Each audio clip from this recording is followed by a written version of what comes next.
Hey folks, so how's everybody doing out there? It's a great day here. I hope you guys are having a fantastic day as well. In Chicago, it's 87 degrees. I just got my 7th contract in today. So guys, peace out. I am out for the day. It's a lovely day here. No, I'm just kidding you folks. I'm 60 years old. What am I going to do? Go upstairs and eat some prunes and drink some of my protein drinks?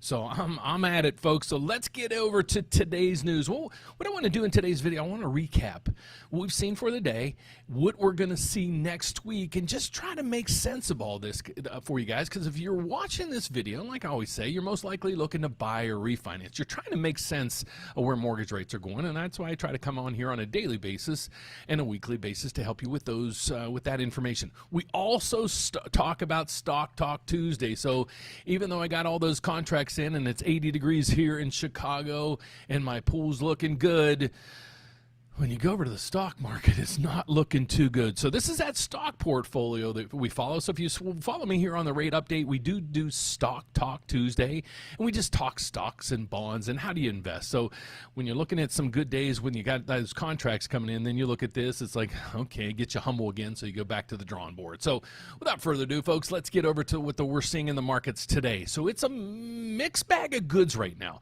I usually start talking when we talk each day, if you're following me on a daily basis, we talk about the equity markets, and then we move our way over to the VIX, like things through here. Then we look at oil, and the reason why we do that, and so you can explain it to your clients if you're in the mortgage business, you can explain it to your clients if you're a real estate agent, or if you're in the market, to buy a house or refinance. You're following mortgage rates, otherwise you wouldn't be watching a mortgage rate channel. These are the things that you need to follow, and I'm here to help you understand the whys behind it, if that's what you're really wanting to do. So here's what you're seeing in the markets. It says right through here, look at the headlines. S&P falls slightly Friday, but on track for a huge week. The indices in general, across the board, they've been up 1% for the month. 1%. I think it's for the week. 1% for the week. That's a crazy week, folks. I mean, that's a lot. Okay, I heard that from CNBC. I get a lot of data from there. It's, on the news front, you got to pick and choose the data you pull. So I take data from this, Yahoo Finance, and all the channels I can get. And I do a lot of AI research as well. So basically across the board, here's what we're seeing. I don't know if it's profit taking. Thank goodness there's no tariff news for today. So let's get over to see what the bond market's doing. Now here's a little bit of a concern that we're seeing today. Bonds are down 12 ticks.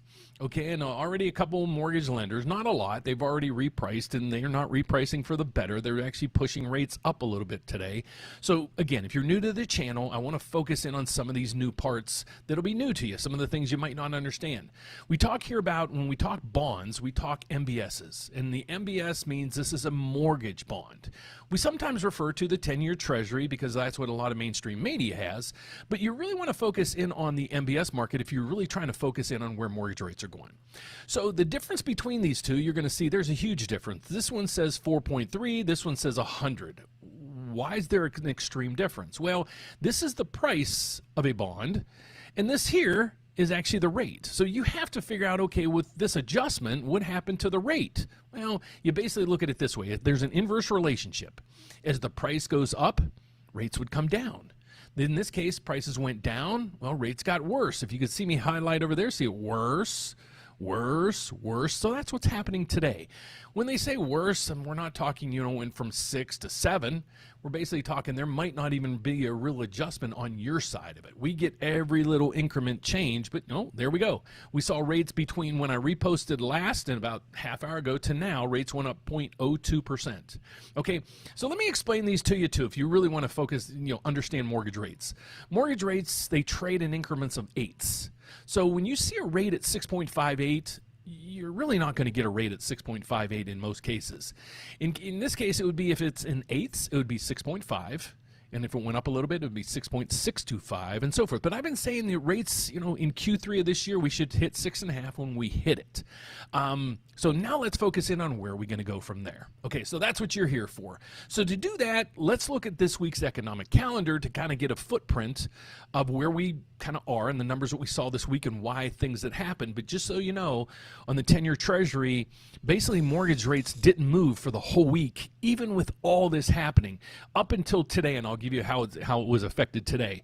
But here's what we got throughout the week, and then what we're going to look at is next week's data that will be filling this void as well. So this week, here's what we got. We got inflation, and I just highlighted this, just give us a 1 star, just the most important news of the week. So this week, the inflation news that we got was CPI on Tuesday. We got a couple readings. It was CPI month over month, the core. Now, core, what that does is it strips out food and energy because it's really volatile. So if you strip out food and energy, the last reading, it was up 0.2. The economists were expecting it to go up 0.3, and it actually came in right at 0.3. So this didn't shake up the markets at all. Let me see if I can increase this just a little bit. Okay, so the next piece of the puzzle you're going to have is right through here. This is kind of where the media took it over, and the markets took this news as really good news. The last reading previously was 2.7.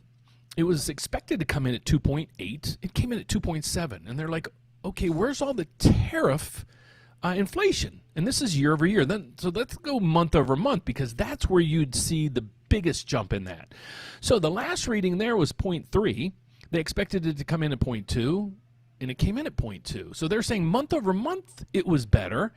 Year over year it didn't move. So on the consumer side, it's flat as a pancake and actually going the other direction. Well, then there was no news, and this really rallied the market. Then the next day, something really, that occurred. Then the next day, here's when kind of the wheels fell off a little bit. We had initial jobless claims, and this was what I thought was going to be the most important number. Well, as long with this, but I didn't think this one was going to be this dramatic. But let's go back to this. The initial jobless claims, here's what the number was previously. And what I'm looking for in here is that a huge jump up for one of two reasons. One, are tons of people getting let go? Or two, when is all the unemployment numbers going to catch up that we lost? Remember about 2-3 weeks ago? So you're not seeing. Expected it to, the analyst said would come in at 225. It came in at 224. So I'm just going to say I'll give that a double thumbs up. Okay, so then you go over to here, and now we're going to look at the PPI. Now this is where just the wheels fell off, and the markets, they kind of jumped on this news, but not further after that. A lot of the data here was absorbed because if you take a deep dive into the PPI numbers, producer inflation, a lot of that came from portfolio management. And we saw this, I think, about 6-8 months ago, and also on the servicing sector. And it wasn't as dramatic there, but the biggest chunk was for portfolio management. So when you blend that out, the numbers were kind of muted. So that's what we saw yesterday, and then today we had retail sales that were absolutely fine. So overall, the markets it was just a stagnant week. We had great news on the PPI, on the CPI, terrible news on the PPI, balanced out. Retail sales came in good, and the jobs report came in okay. So overall, pretty good week. And then let's get over to the economic calendar for next week. Now, there's not as much economic news. We're going to start filling in gaps of data that we already have. A lot of people are going to start speaking. You're going to start getting some estimates on GDP. So let's just go down through next week's calendar. And this is kind of, if you were in the mortgage business, or you're following economics or whatever, this is going to be important. If you're watching, this because of rates, just watch me each morning. I'm going to tell you exactly what the news is that come out and where mortgage rates are going. So, just follow that. But here's what we're going to look at now. Now we know that, people are concerned about house prices. Okay, I get it.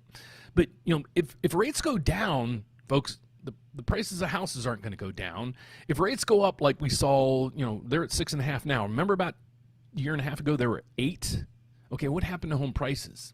They went up. I've been saying that they were going to be stagnant for 3 years, and I've been completely wrong. House price, even in my area, house prices are up. And you might be saying, okay, well, I'm down here in wherever, and our home prices are down 10%. So, Dan, there's no way.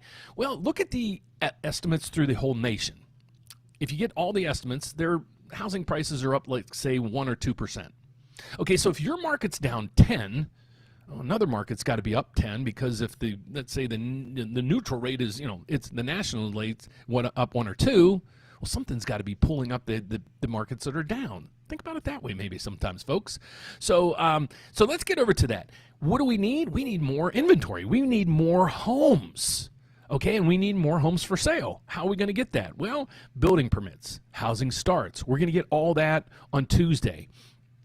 This isn't really going to do anything for us, but at least it's going to give us a projection of where's this market going? Are we getting more inventory? We need the housing market, regulations, interest rates, money to be a little bit cheaper for home builders to get out there and build.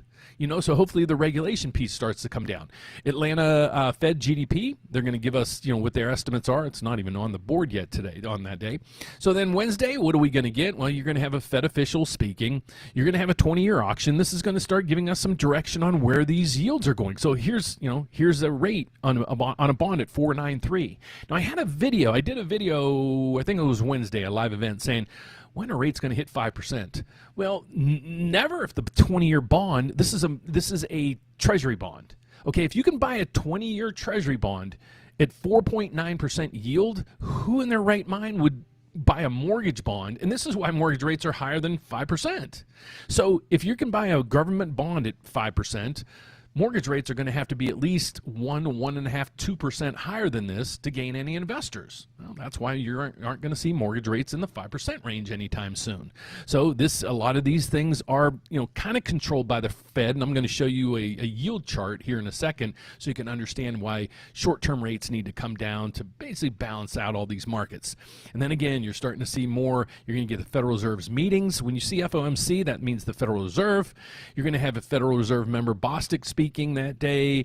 Here's a big event that's happening next week, Jackson Hole. Now, this is when all the banking bigwigs, all the worldwide people like, our Federal Reserve, then you're going to have the European Union banking people there. Everybody's going to be there, and they're going to talk. Well, here's the interesting thing, and I was watching several things yesterday. How is Chairman Powell going to react to this thing? Because how he reacts to this, the whole world's going to see this, and it's on the forefront. So is he going to come in and say, with these PPI numbers and such, I'm still not, comfortable cutting rates in September?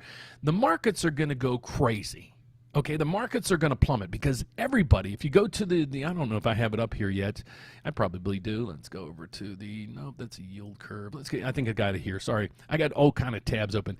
This is, you go to the CME FedWatch tool. We do this mostly every day.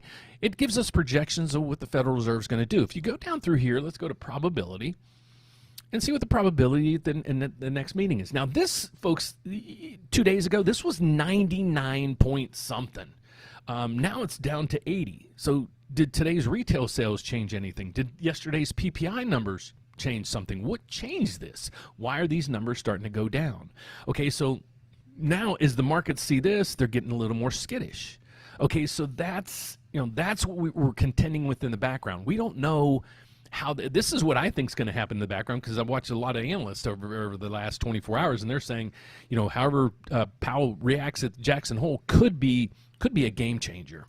So let's go back to the rest of the news that we have. Then on Thursday, we have Bostic speaking again. We have continued jobless claims. Now, every Thursday, we get initial jobless claims and continued jobless claims. We're going to focus in on this every week because we're just seeing, is there going to be a spike in this? And I know by the time it gets to here, it's too late. But I want to focus in on this because let's just say we have a clean slate at this point. Let's just go with this and just continue to monitor the numbers from here. Then we're going to start looking at manufacturing and servicing PMI. This is going to give us a read on where inflation's going through and so forth. In existing home sales, we're going to see sales numbers, but servicing PMI, that could play a role in next week's data. That's about it there, and then the rest of the federal chairman speaking. So most of next week is just chairman speaking, Federal Reserve officials speaking, initial jobless claims in Jackson Hole. Jackson Hole, I think, is going to be a pretty interesting thing that we're going to monitor next week. Plus, hopefully over the weekend or on Monday or Tuesday, we also have a resolution in Russia, Ukraine, what's going on over there. So all those things, folks, all those things do have a role in where mortgage rates are going.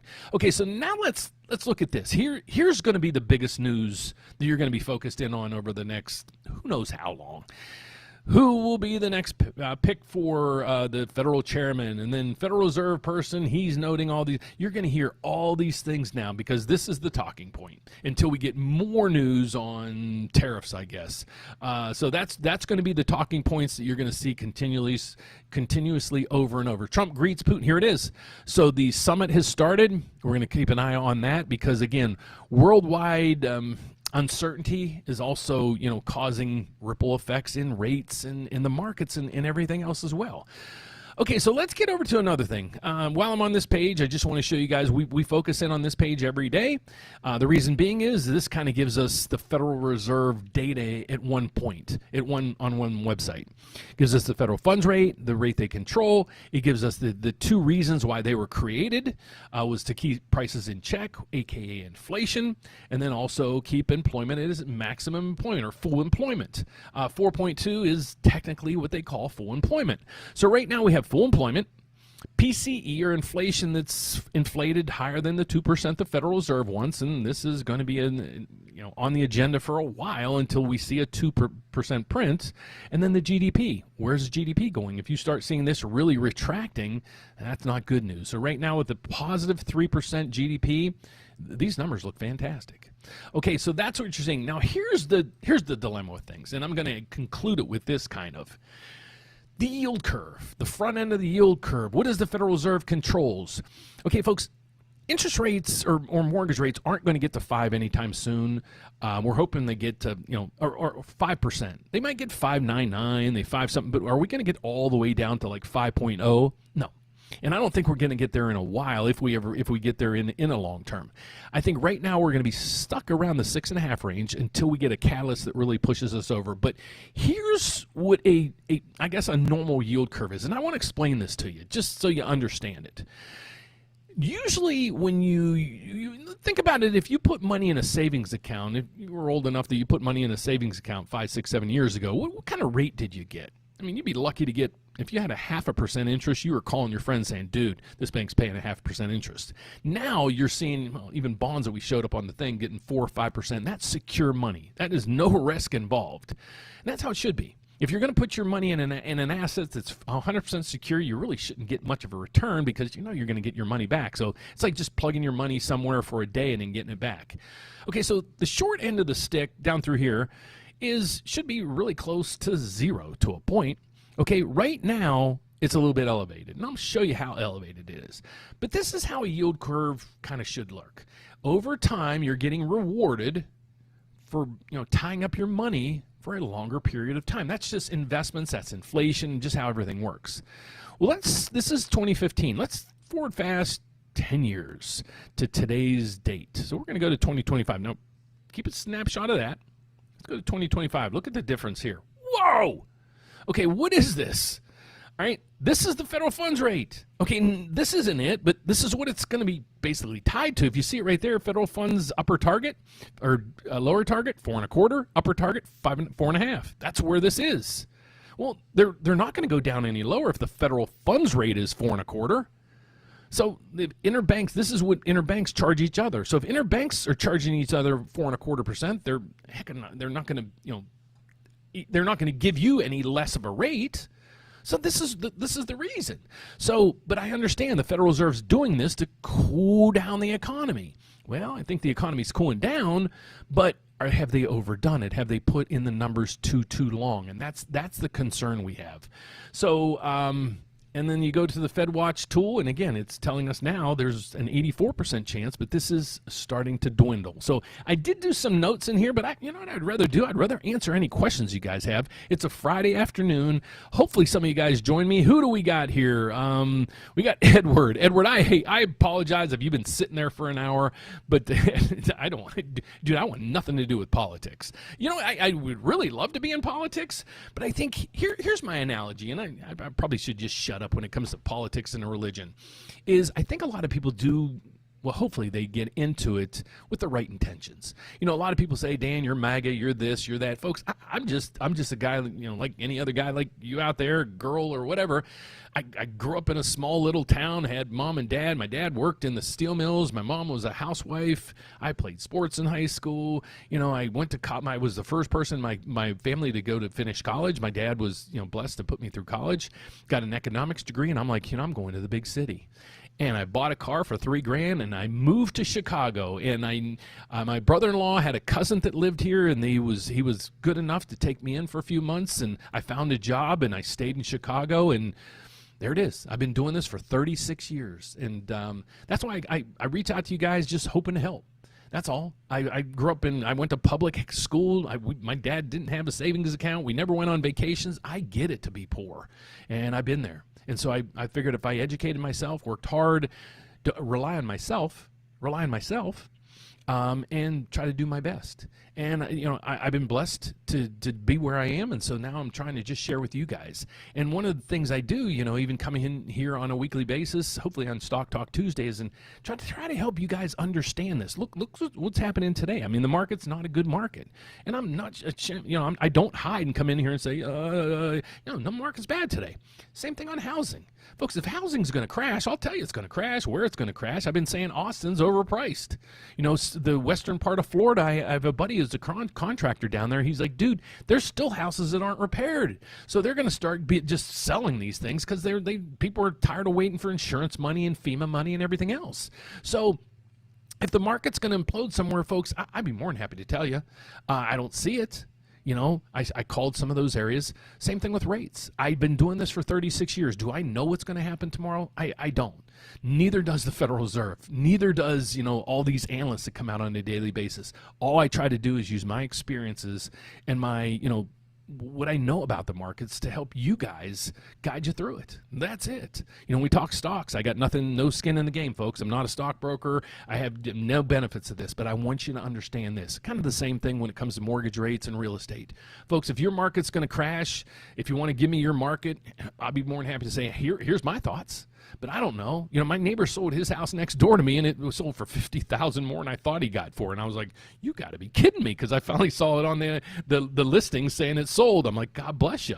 And I thought he got a lot of money when he just, you know, I thought he sold it for list price. So again, I'm not here to tell you to buy a house. I'm here to help you if you decide, hey, that's what I really want to do. That's my lifelong goal. You know, that was always mine. And I was able to buy a house at 23 years old. And I've been a homeowner ever since. And now I have hundreds and hundreds of thousands of dollars of equity in it. So, you know, can you do that for yourself? I don't know. But I work pretty hard to get where I am. And that's why I come out here every day and just tell you how the markets are doing and just give you the real truth behind everything, folks. And that's what you're always going to get from me.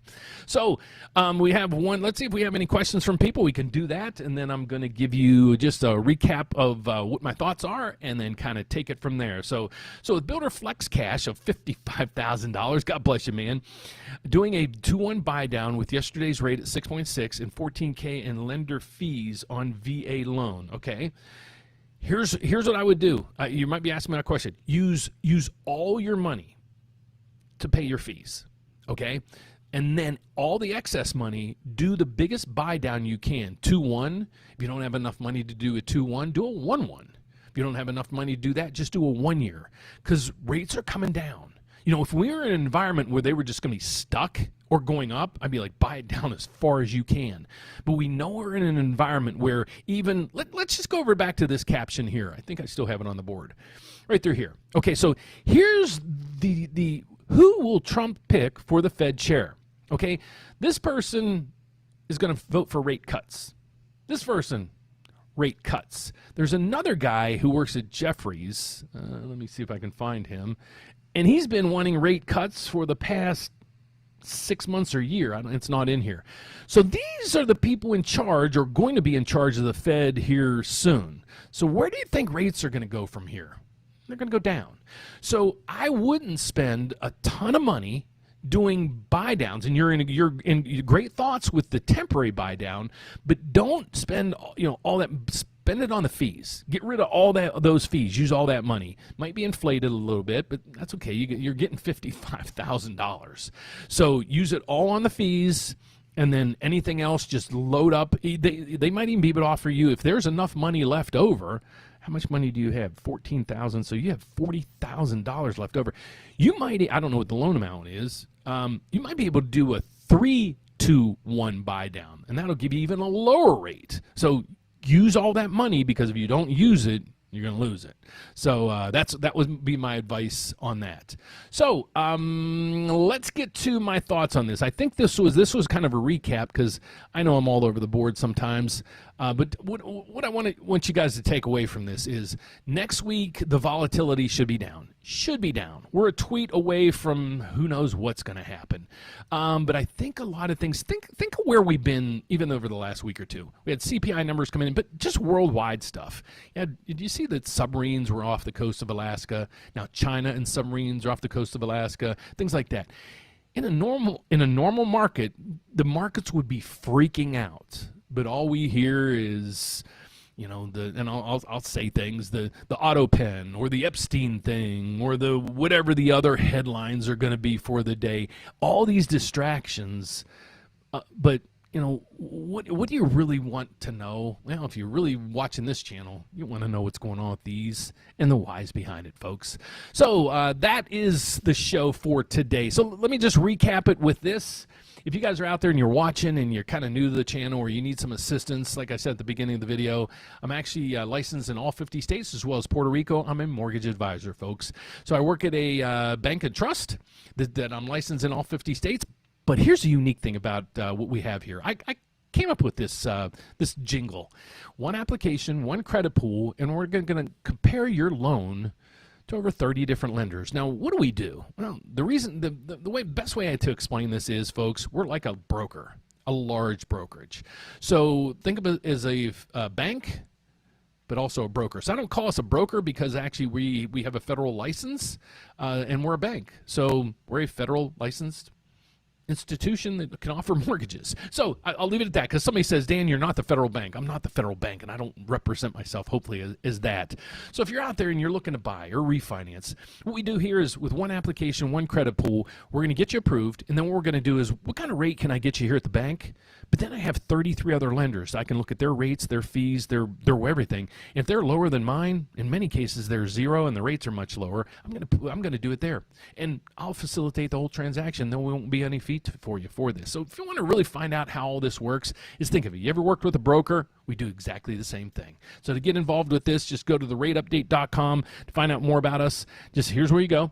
If you want to give us a call, you might see Alan on some of our live events. You can give us a call, and it'll be him or me answering the phone right through here. If you want to ask me a question, click the button right here. It's just going to go right to me. Upload your mortgage statement. Hey, Dan, can I save some money? Things like that. If you're really wanting to look to refinance, go over to here. This doesn't explain to you what a refinance is. What this does, it'll open it up and just give me your information about your mortgage. Okay, if you're at 7.5%, 8% right now on a FHA loan, put in your information right through here, and then say, Dan, when rates hit 6.5%, reach out to me. Let's kick around the numbers and see if there's some savings there. I might want to look to refinance. That's exactly what you do on this. Just tell me, give me your information on your current mortgage, what rate you're needing to refinance. As soon as it hits there, I'll reach out to you and let's see if it works for you. Another piece of the puzzle that you can do here is, if you've already gotten a rate quote, let's say if you reach out to 2, 3, 4, 5 different lenders and now you got those quotes, well, upload the best one right through here. Let's review it with those 33 lenders. Last, if you're looking to buy, don't miss this. It's up to $7,000 in down payment assistance. This virtually free money. There's no lien on your property, and you don't have to pay it back. So you don't have to worry about, when you refinance, paying off another lien for $10,000, $15,000, $20,000, because this thing, it's no lien on your property, and you don't have to pay it back. So these are just some of the things that we can offer you guys at the Rate Update. So thanks for watching, folks. There is no other questions out there, and I'm going to head out for the day because I got to finish up with these contracts. I do got those 7 contracts, and hopefully there is one more coming in from New York later this evening.